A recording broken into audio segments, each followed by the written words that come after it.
예, 오늘은 누가복음 19장 28절에서 38절 말씀을 갖고 주의 이름으로 오시는 왕이라는 제목으로 말씀을 전하도록 하겠습니다. 오늘은 종료주일입니다. 종료주일은 우리가 보통 이제 교회력에서 종료주일이라고 하는데 왜 종료주일이라고 할까? 여러분들 잘 아시는 대로 우리가 알고 있는 복음서에는 네 종류의 복음서가 있습니다. 마태, 마가, 누가, 요한. 그런데 우리가 흔히 알고 있는 종료주일에 예수님이 예루살렘으로 입성할 때 종려나무 가지를 흔들었다라는 종려나무란 단어는 딱 한 곳 나옵니다. 그건 어디냐? 바로 요한복음 한 곳에 나옵니다. 그래서 우리가 아무래도 종료주일이다 보니까 자꾸 나무에 관심을 갖게 돼요. 그런데 수많은 학자들, 특별히 칼빈을 비롯한 장로교 계통의 개혁신학자들은 이렇게 얘기합니다. 종료주일이란 표현은 바르지 않다. 왜? 나머지 세 개의 복음서는 종려나무가 아니라 나뭇가지라고 표현되고 있거든요. 그러면 나뭇가지 주일이라고 하든가. 그런데 왜 종료주일이라고 하느냐? 잘못된 거다. 그 종료주일의 참된 의미는 왕으로 오시는 예수님을 기리는 것이다. 그래서 종료주일을 이렇게 권장합니다. 한번 따라합시다. 입성주일. 입성주일. 하나 더. 왕의 입성주일. 왕의 입성주일. 예, 오늘 그러면 예수님께서 예루살렘으로 입성을 하시는데 과연 이 상징되는 장치가 몇 가지 있어요. 세 가지가 있거든요. 그래서 오늘 세 가지 장치 그 단어를 살펴보면서 하나님이 여러분에게 뭐라고 말씀하시는지 같이 한번 들어보도록 하겠습니다. 자, 여러분들이 28절 말씀을 한번 읽어볼까요? 자, 시작. 예수께서 이 말씀을 하시고 예루살렘을 향하여 앞서서 가시더라. 그래요. 앞서서 가신다. 그래요. 요 날은 말 그대로 주일을 의미합니다. 일요일이에요. 썬데이. 자, 그러면 5일 후에는 무슨 일이 있나요? 예수님이 십자가에 돌아가십니다. 만약에 여러분이 5일 후에 죽는 건 알아요. 그런데 내가 이 예루살렘 성으로 들어가야 돼요. 앞에 가시겠어요? 뒤에 가시겠어요? 안 간다고요? 그 말이 정답이겠다. 저 같으면 안 갈 거. 아니면 가더라도 맨 뒤에 가겠죠. 그러나 주님은 앞서 가십니다. 왜 앞서 가실까요? 죽음에 대한 두려움보다 저와 여러분을 사랑하는 그 마음의 크기가 더 크기 때문에 그렇죠. 주님 5일 후에 죽는 거 뻔히 알고 계시는 거죠. 그러나 주님을 파고드는 그 날카로운 죽음과 두려움에 대한 공포보다 우리를 향한 사랑과 궁일의 마음이 더 크게 앞서 가시는 거죠. 지금도 주님은 우리의 삶 속에서 앞서 가십니다. 그런데 우리는 이 주님을 잘 보지 못하니 우리의 삶 속에는 늘 두려움이 있어요. 진성아, 이 교회 누가 개척했니? 네가 한 것 같지만 내가 너에게 명령한 거 아니냐? 내가 너를 통해 이 교회를 개척했다면 내가 이 교회를 앞서가며 인도하지 않겠느냐? 라고 말씀하시고 이 말씀을 여러분들에게 적용하게 하면 무슨 뜻이겠습니까? 내가 너를 이 땅에 왜 태어나게 했겠느냐? 내가 너에 앞서가며 너의 삶을 주도하고 이끌어갈 것이다 라고 말씀하고 있지 않겠습니까? 하나님은 오늘도 그냥 우리를 외면하는 분이 결코 아님을 기억하셔야 합니다. 여러분 한 사람 한 사람을 개입하시고 찾아가셔서 앞서 가십니다. 우리는 그냥 한 걸음 딱 뒤에 떨어져서 주님의 손을 꼭 붙잡고 함께 가기만 하면 되죠. 그런데 우리는 이게 믿어지지 않지요.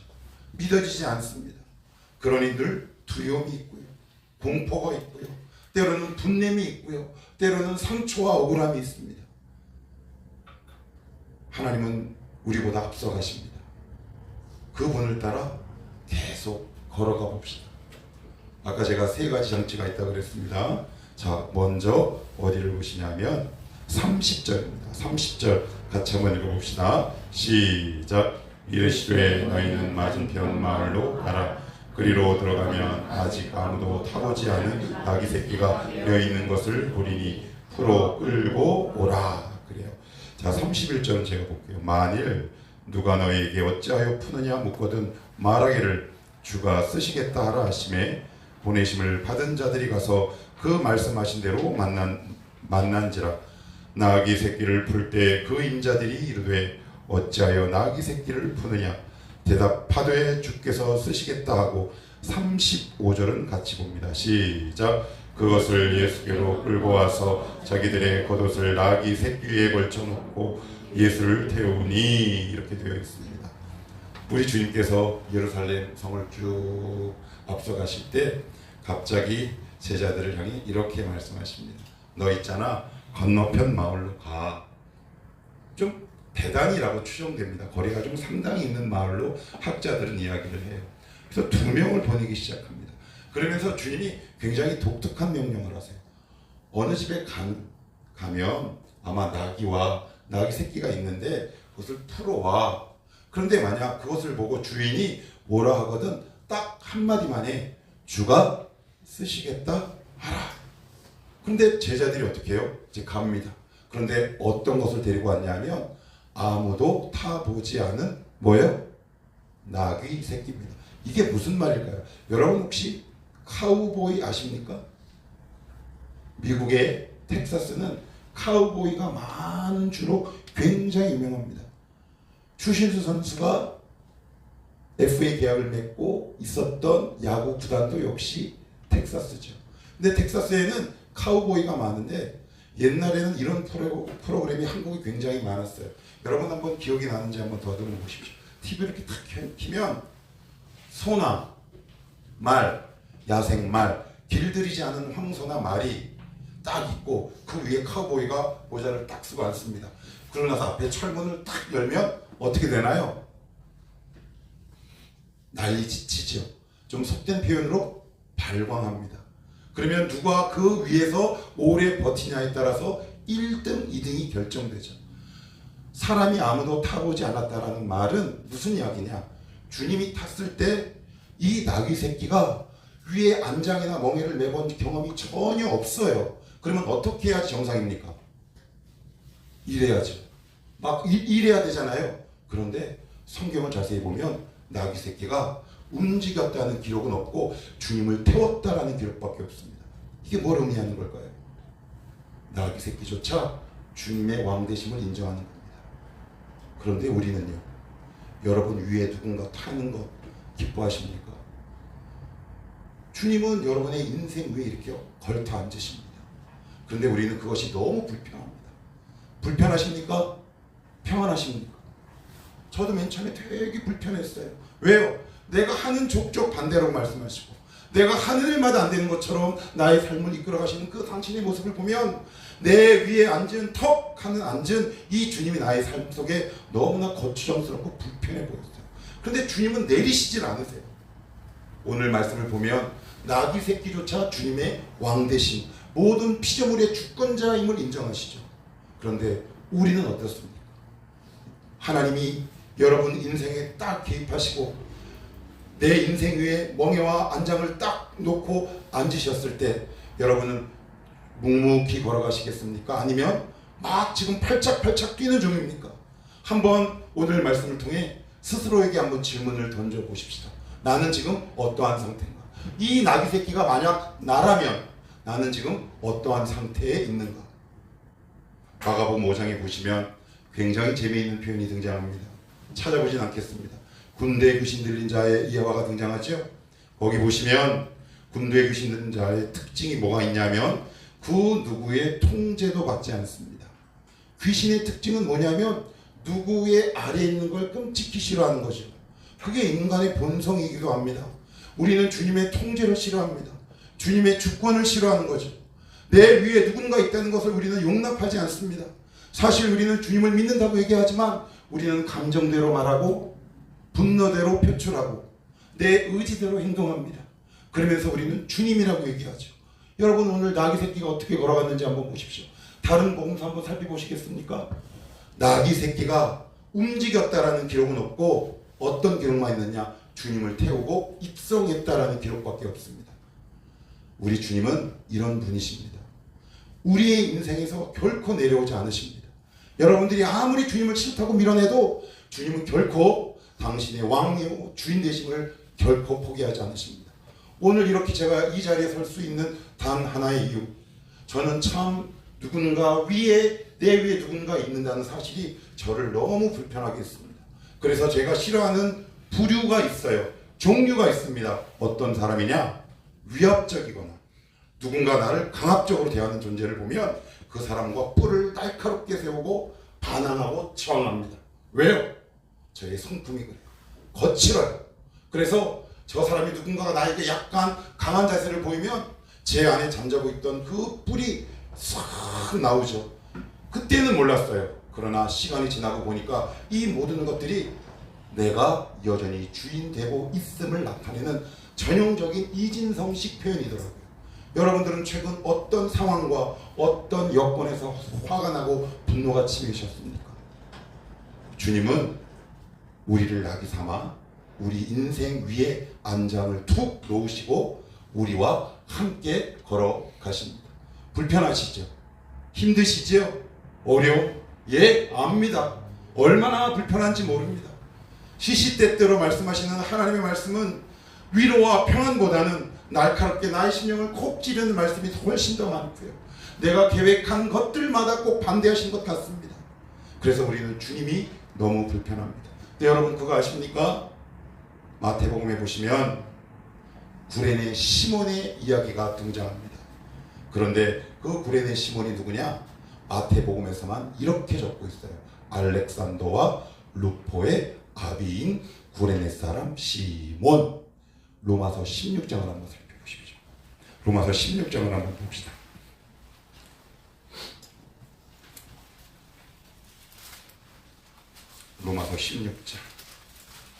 로마서 16장 13절 한번 읽어보시겠어요? 로마서 16장 13절입니다.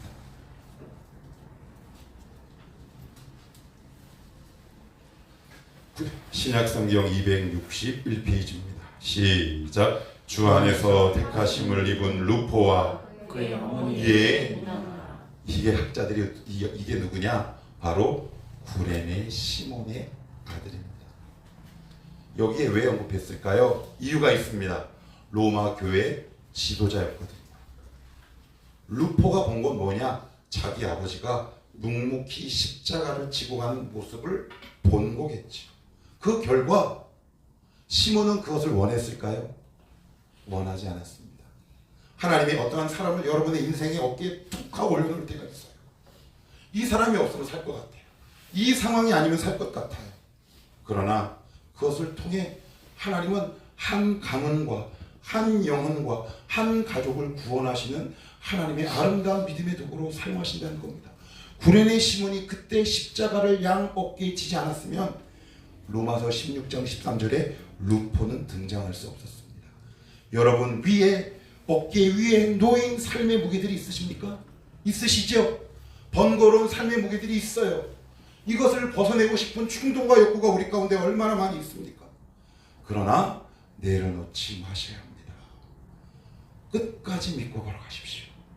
그 계획과 그 삶을 통해 하나님은 여러분을 반드시 구원한다는 사실입니다. 이 사실을 믿을 때 하나님이 내 인생이라는 양 어깨 위에 메워진 멍에와 안장을 안고 그대로 걸어갈 수 있습니다. 한번 한 주의 삶을 돌아보십시오. 여러분의 삶을 쭉 한번 과거로 추억해 보십시오. 나는 과연 어떠한 인생을 살아왔나? 우리는 이 안장을 늘 집어 던졌습니다. 그래서 평안하셨습니까? 평안하신 적 있으십니까? 기쁨이 있으셨습니까? 오늘 주님의 왕 대신 첫 번째 상징, 첫 번째 장치는 낙이다. 두 번째 봅시다. 두 번째 다시 본문으로 갑니다. 자, 본문 35절 한번 읽어볼게요. 자, 35절입니다. 시작. 그것을 예수께로 끌고 와서 자기들의 겉옷을 나귀 새끼에 걸쳐놓고 예수를 태우니 36절까지 가실 때 그들이 자기의 겉옷을 길에 펴더라. 아멘. 그래요. 제가 요 말씀을 이렇게 보면서 제가 인터넷으로 자료를 좀 이렇게 찾다가 AD 3세기 경에 발견된 유물 가운데 로마 시대 경제 지표를 표시한 기사를 발견했어요. 그런데 거기에 기록에 따르면 AD 3세기예요. 로마 시대 때 로마 사람들이 입었던 옷에 대한 가격표가 있어요. 정찰제. 그런데 그 옷의 가격표가 얼마냐 하면 400데나리온. 1데나리온이 하루 일당. 그러면 10만 원 잡읍시다. 400데나리온이면 얼마입니까? 4천만. 4천만. 뭐 하나가? 옷 한 벌. 자동차, 중형차 가격 이상 나갔어. 우리는 지금 클릭 몇 번으로 옷을 사지만 2000년 전에 이 겉옷은 이스라엘 공동체에게 전 재산이나 다름없어요. 왜냐하면 그 나라 지형은 고온 건조해요. 그래서 집보다는 이 사람들이 어떤 살림이나 무엇을 장만하고 마련할 때 가장 중점을 둔 것이 뭐냐면 옷을 장만하는 거라고 그런 기록이 나와 있어요. 더군다나 부잣집 사람들은 겉옷과 속옷이 나눠져 있지만 서민들은 겉옷과 속옷이 하나로 되어 있습니다. 그래서 마태복음 26장, 누가복음, 요한복음 다 보시면 우리 주님이 입었던 옷은 뭐였냐면 호스로 된 통옷이래요. 이 무슨 이야기일까요? 겉옷과 속옷이 하나라는 얘기예요. 지금 그 겉옷을, 그 비싸고 자기의 치부를 가릴 만한 겉옷을 나귀에 얹고 나귀가 걸어간 거기를 레드카펫처럼 사람들이 깔아놓기 시작합니다. 무엇을 깔아놓은 걸까요? 자기가 갖고 있는 가장 귀한 것을 꼭 깔아놓은 겁니다. 주님 이쪽으로 걸어가십시오. 내가 지금 입고 있는 이 양복 그 정도 가격은 아닌데 난 깔아놓을 수 있을까? 그들은 어떤 마음으로 깔아놓았을까? 그들은 정말 어떤 마음으로 주님 앞에 이 레드카펫처럼 이 자기의 겉옷들을 쭉 펼쳐 놓았을까? 시편 14편으로 갑시다. 시편 14편.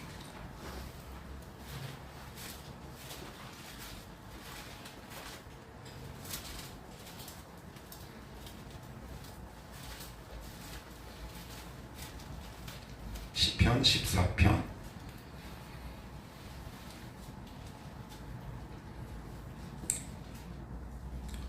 자, 우리 1절 읽겠습니다. 시작. 어리석은 자는 그의 마음에 이르기를 하나님이 없다 하는도다. 그들은 부패하고 그 행실이 가증하니 선을 행하는 자가 없도다. 이 말씀을 제가 이렇게 한번 여러분들에게 소개를 해볼게요. 제가 말씀을 준비하다가 우연하게 옛날에 했던 한 드라마를 보게 됐는데 그 드라마 내용은 기억은 안 나지만 그 대사와 그 장면에 나왔던 두 연예인이 기억나요.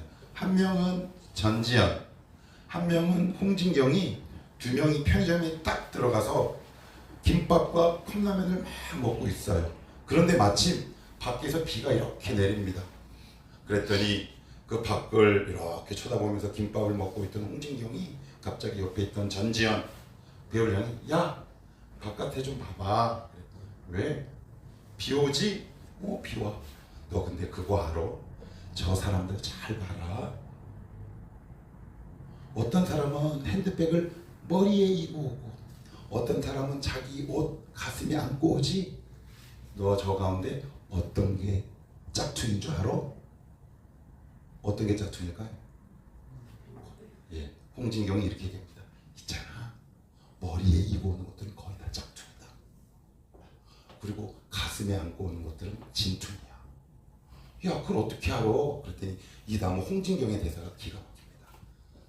자기는 아는 거지 무엇이 진짜고 무엇이 가짜인 줄. 제가 갑자기 이야기를 왜 하냐? 14편 1절의 마음이란 단어는 히브리어 레브라는 말입니다. 이 말은 무슨 얘기냐? 심장이라는 말입니다. 무슨 얘기냐? 사람은 가장 위급한 순간에 가장 귀하고 아름다운 것을 자기 심장에 가까이 둡니다. 2008년도 아제르바이잔 대지진이 일어납니다. 15일 동안 모든 사람이 죽었다라고 판단된 순간 모녀가 구출되죠. 그런데 그 모녀는 몸을 움직일 수 없었어요. 어떻게 했느냐? 엄마가 딸을 자기 심장에 대고 손가락마다 피를 내서 딸의 입에 넣어줬습니다. 왜요? 가장 사랑하는 딸이기에, 가장 소중하기에 어디에 가깝게? 심장에 가깝게 둔 겁니다. 여러분 심장에 누가 있습니까? 예수님이 있습니다. 내가 믿는 예수는 진짜인가 가짜입니까? 노골적으로 얘기하면 내가 믿는 예수가 진짜인지 가짜인지 확인하는 방법은 분명합니다. 가장 위급한 순간에 예수를 심장에 안는 사람은 진짜입니다. 그러나 가장 위급하고 결정적인 순간에 나의 심장으로부터 멀어지면 내가 믿는 예수는 가짜인지 모릅니다. 겉옷을 드렸다는 것은 심장에 두는 겁니다. 그 중심에 예수가 있었다는 얘기죠. 여러분 중심에 예수가 있으십니까? 우리는 보통 이렇게 얘기합니다. 목사님, 저 이런 일 때문에 힘들어서 주님께 기도가 안 돼요. 그런데 어떡하죠? 사실 우리에게 일어난 모든 일들은 하나님이 여러분들에게 나를, 예수를 심장에 두라는 하나님의 확성이라는 사실. 근데 우리는 그 음성에 귀 기울이지 않습니다. 오히려 그것 때문에 기도하기 어렵다고 얘기합니다. 아닙니다. 하나님이 우리가 스스로 무릎 꿇지 않으니까 내가 원치 않은 여러 가지 다양한 일들과 사건들, 때로는 환경과 사람들을 우리 가운데 허락하시는 거죠. 그래서 어떻게 해요? 너는 나를 심장에 두라. 예수가 여러분의 심장에 있습니까? 아니면 문 밖에 있습니까? 여러분, 예수가 심장에 있는데 어떻게 죄의 유혹에 우리가 그렇게 쉽게 빠집니까? 죄의 유혹에 왜 이렇게 쉽게 빠지나요? 예수가 내 심장에 멀리 있기 때문에 그렇습니다. 하나님의 말씀, 그리스도의 복음이 여러분의 심장에 있다면 죄는 우리를 틈탈 수 없습니다. 아니, 죄를 진다 하더라도 회복이 빠르겠죠. 한번 여러분 이 말씀 앞에 여러분들의 삶을 돌아보시고 점검하게 되기를 원합니다. 하나님, 내가 믿는 예수는 저 심장 가까이 있습니까? 이 말씀을 더욱더 기가 막히게 표현한 사람이 있습니다. 그게 누구냐? 사도 바울은 빌립보서 1장에서 이렇게 얘기합니다. 제가 한번 읽어볼게요. 1장 8절입니다. 내가 예수 그리스도의 심장으로 너희 무리를 얼마나 사모하는지. 사도 바울은 뭐라고 얘기해요? 아예 자기의 심장이 누구의 심장이라고요? 예수의 심장이랍니다. 이런 사람은 방황할 일 없습니다. 죄 질 일 없어요. 여러분의 심장이 그리스도의 심장이 되기를 축복합니다. 겉옷을 내줬다는 것은 나의 심장 가까이 예수님을 뒀다는 얘기입니다. 여러분 지금 심장 가까이 무엇이 있습니까? 게임입니까? 놀러가는 여행입니까? 돈입니까? 음란입니까? 쇼츠입니까? 릴스입니까? 아니면 쇼핑입니까? 예수 그리스도를 심장 가까이 두기를 축복합니다. 그럴 때 우리의 삶 속에 평안하며, 그걸 어떻게 확인하냐고요? 문제가 생겨보면 압니다. 전에는 예수 그리스도가 내 심장에 멀리 있을 때는 어떤 작은 일에 막 짜증이 나고 분노가 나고 흔들리고 괴롭고 기도 안 되지만, 하나님의 말씀이 그리스도가 내 심장에 가까울수록 우리 가운데 어떤 일이 발생하느냐? 흔들리는 게 없고 평안함이 지속됩니다. 그 문제가 동일하게 반복돼도 이런 사람이 어떻게 기도를 쉬는 일을 범할 수 있겠습니까? 그리스도가 심장에 있으십니까? 심장 가까이 있으십니까? 여러분 심장 가까이에 무엇이 있습니까? 그래서 겉옷을 주님 가시라고 레드카펫처럼 쭉 펼쳐놓을 수 있으시겠습니까? 두 번째 장치 겉옷입니다. 세 번째입니다. 다시 본문으로 돌아가셔서 여기 보시면 38절입니다. 한번 읽어봅시다. 38절입니다. 시작. 이르되 찬송하리로다 주의 이름으로 오시는 왕이요 하늘에는 평화요 가장 높은 곳에는 영광이로다 하니. 그래요. 다른 복음서에는 어떻게 기록되어 있냐면 호산나라는 말이에요. 그런데 이 말이 복음서에만 나온 게 아닙니다. 이게 무슨 얘기냐? 호산나. 이게 어디서 나왔냐면 시편 118편에 나옵니다. 그러니까 이게 무슨 얘기일까요? 이렇게 이들이 지금 찬양하는 건 급조한 걸까요? 아니면 옛날부터 쭉 불러왔던 걸까요?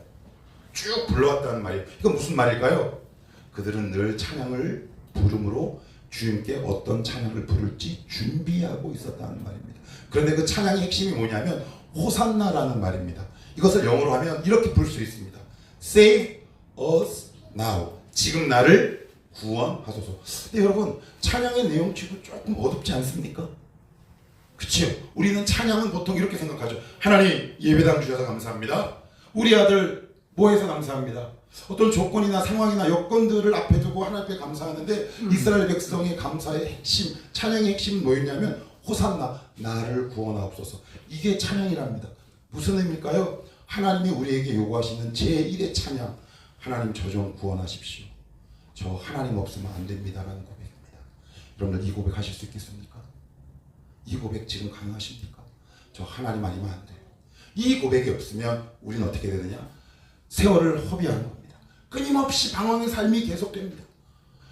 여러분들은 이렇게 기도하셔야 합니다. Save us now. 하나님, 주님의 도움 없이는 저의 삶은 아무것도 아닙니다. 제가 예전에 술을 너무너무 못 끊어서 술을 끊고 싶은데 잘 안 되더라고요. 부흥회도 가봅니다. 주여, 잘 안 돼요. 그래서 너무 속상해서 막 울고 있는데 갑자기 제 마음속에 이런 생각이 드는 거예요. 너 정말 끊길 원해? 이 생각이 탁 들어요. 그래서 제가 뭐라 그랬냐면 울면서 네 그랬어요. 네.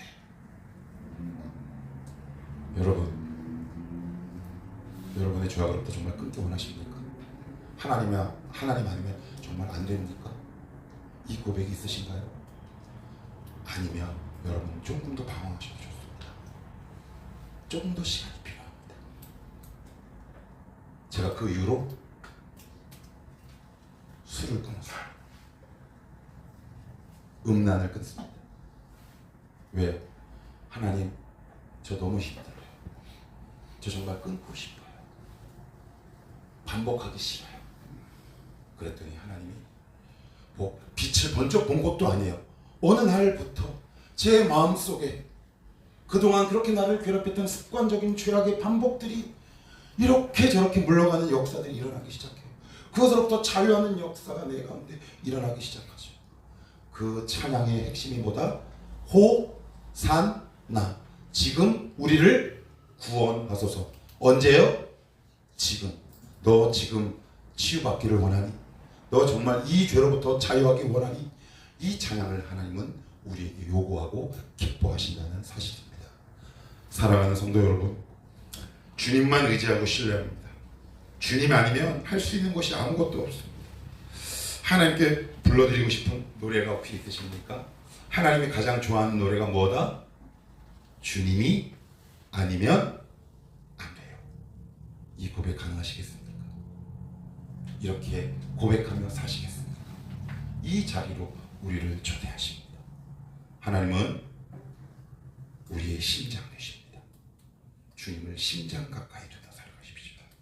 아내도 아니고 남편도 아니고 자식도 아니고 물질도 아닙니다. 오직 주님이 내 심장일 때 그 인생이 형통할 줄 믿습니다.